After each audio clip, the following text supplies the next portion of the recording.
I'm gonna die. That's what I thought when I was looking in the mirror this morning.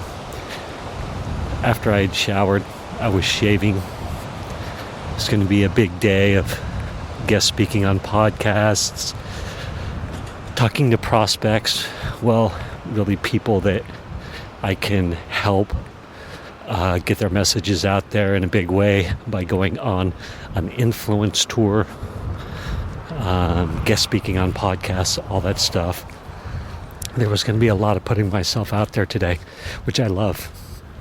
But yeah, I was staring in the mirror and I had the thought, I'm going to die. So I'm going to talk about that a little bit.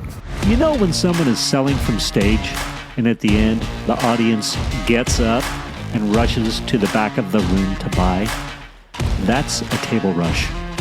My name is Misha Z, and the Table Rush Talk Show is all about bringing you the tools, strategies, and tactics that you can use to grow your audience and inspire them to buy. Yeah, just a reminder to everybody too, I record a lot of episodes as I'm walking on the Pacific Coast Highway, the 101 that's along the Pacific Ocean. This stretches in Encinitas, California, where I live, and I'm blessed to be able to walk almost every day, if I so choose, along the Pacific Coast Highway, along the coast of the Pacific Ocean. Like I'm looking out right now, and I can see the horizon line of the ocean. I can see the ocean. I can see the surfers. I can see the swell. But point of all that is you get background noise. And that's why if you're new to my podcast or you've been listening to a bit and you're like, man, this sound quality isn't perfect, or there's background noise and things, it's because I record when I can, oftentimes. And walking is so meditative for me that I'm channeling lots when I'm walking, right? Channeling consciousness, the universe, God, whatever you want to say. That sounds a little egotistical. I'm just channeling lots of thoughts and inspiration. Maybe that's a better way to say it. Oh my gosh. Someone take that clip. Misha said he's channeling God. Well, let's not go that far. Anyhow, I put myself out there a lot. Not so much on social media right now, but definitely invites to guest speak on people's podcasts, following up on those. Soon I'm going to hire a VA to do a bunch of my follow-ups there. Definitely want the Who to help me with that. It's ironic too, because I'm helping other people set up their Who's, because I'm teaching them how to, en masse send out lots of emails strategically to guest speak on podcasts. And there's a lot of follow-up email work involved and a lot of, thought when the engagement starts. But anyway, putting myself out there a bunch that way, and so I'm staring in the mirror and shaving, and I'm like, yeah, I'm gonna die. And I let that feeling go through, and I actually embraced that thought, and I let my consciousness, that ego, that part of me that's me, that's like, I need to do this, I need to achieve that. It's important that my ego, this part of me, is on the planet, experience that reality, that the way I experience the world is going to change at some point. Now that could be one day, 5 minutes, or it could be 40 years from now. Realistically, it's going to be somewhere in between there. But to let my ego, that part of me that's concerned again about the egoic side of life, the pleasures of life, the successes, failures, what's happening in the world, how are my kids doing, all that kind of stuff. That awareness, that part of me again is gonna go away, or it's gonna change when my body's no longer has use on this planet. And let's call that my ego. I'm gonna just call it my ego for lack of a better term. So letting my ego experience that finality, that you are going to be gone, that at some point I won't be staring in the mirror anymore. Right? That was the stark realization. And I've had this realization before, and I try and lean into it these days. So this isn't a new phenomenon. It's just one that I'm talking to you about right now. But yeah, I was like, I'm not going to be seeing myself in the mirror at some point, and that the way I interact and think about the world and think about me and think about people, places, and things is going to be gone. Like my existence will be no longer in that regard. And so that's that when I allow that thought to continue, it's like I get this, my body almost seizes. It's like I get a stark, like, oh my gosh, like physical pain almost. Like, oh my gosh, like, I don't know, it's not really fear. I think for a while it was fear, but today, what it was when I really was like, all right, I'm going to lean into this. When I have it per usual, it was like sadness. It's like, oh, that makes me sad. I'm sad that that's the case, and that's the way the world's designed, and that's the way it's going to go down, and let the sadness flow through me. And it's very short, that moment of, I don't want to say panic, but stark realization where the ego knows, or I know deep down to my core, that, again, I'm going to die, but I like to say more of my relationship with the world is going to change. The way, the energy that is the Misha is going to change, right? I think there's the law of thermodynamics or something like that, or there's some law out there that energy doesn't go away. It just changes. And then I'm not going to get into the whole soul debate or anything like that, but reincarnation, or those are conversations for a different time. But I would encourage you to contemplate that fact as well.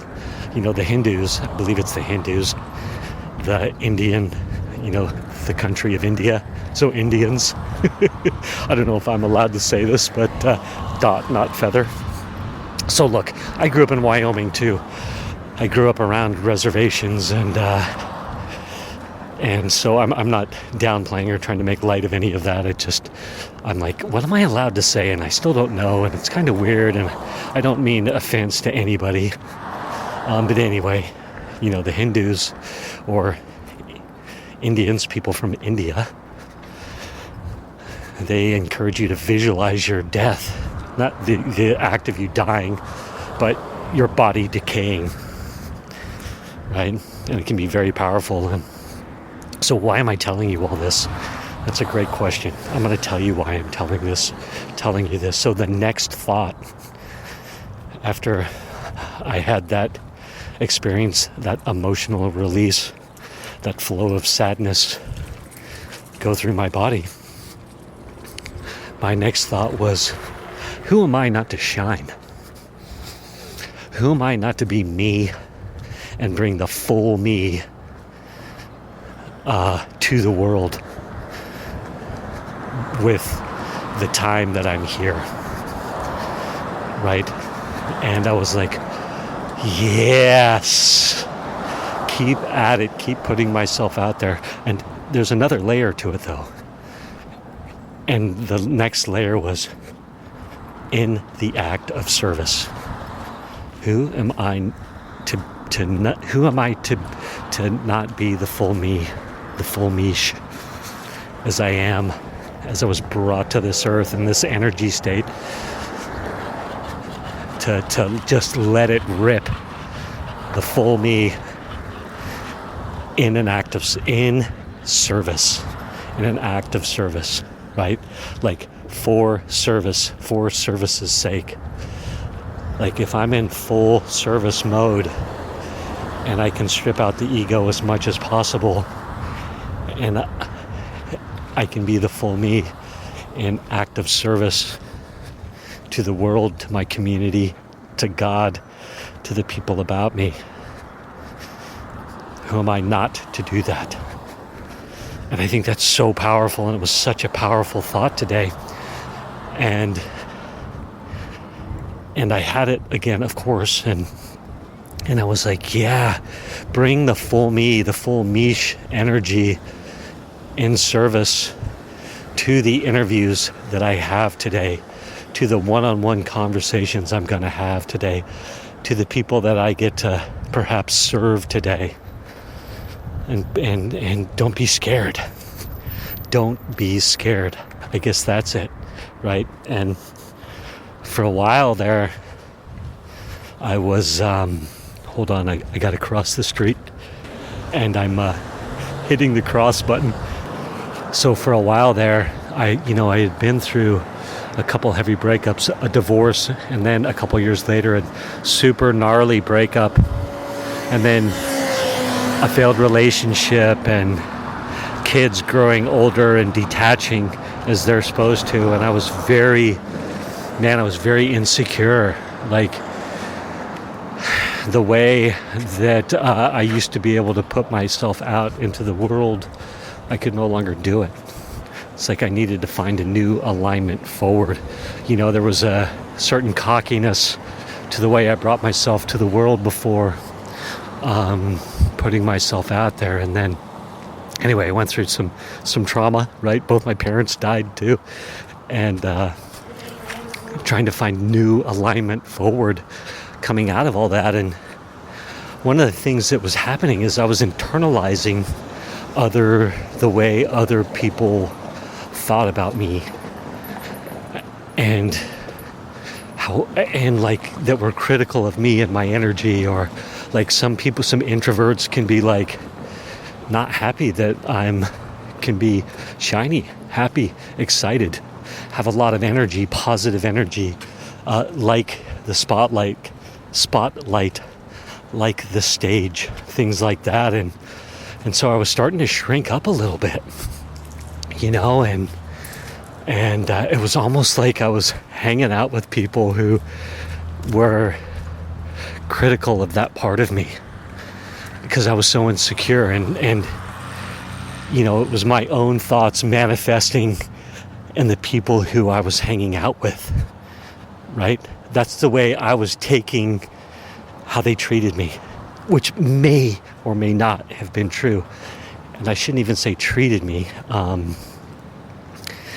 That's not the right word. I hope I'm making sense. And have you experienced this? Are you holding yourself back because of traumas in your life recently? Maybe you're 30, 40, 50, 60, and you've been through a couple brutal breakups. Maybe your career fell apart. Maybe as the market shifts yet again, we're well out of COVID, and, interest rates have gone up dramatically. And so that affects lots of businesses, real estate, mortgages. It can affect other sales businesses. It can affect people's companies purchasing decisions as interest rates go up, and companies, individuals are investing in T-bills, risk-free T-bills, versus capital, versus stocks,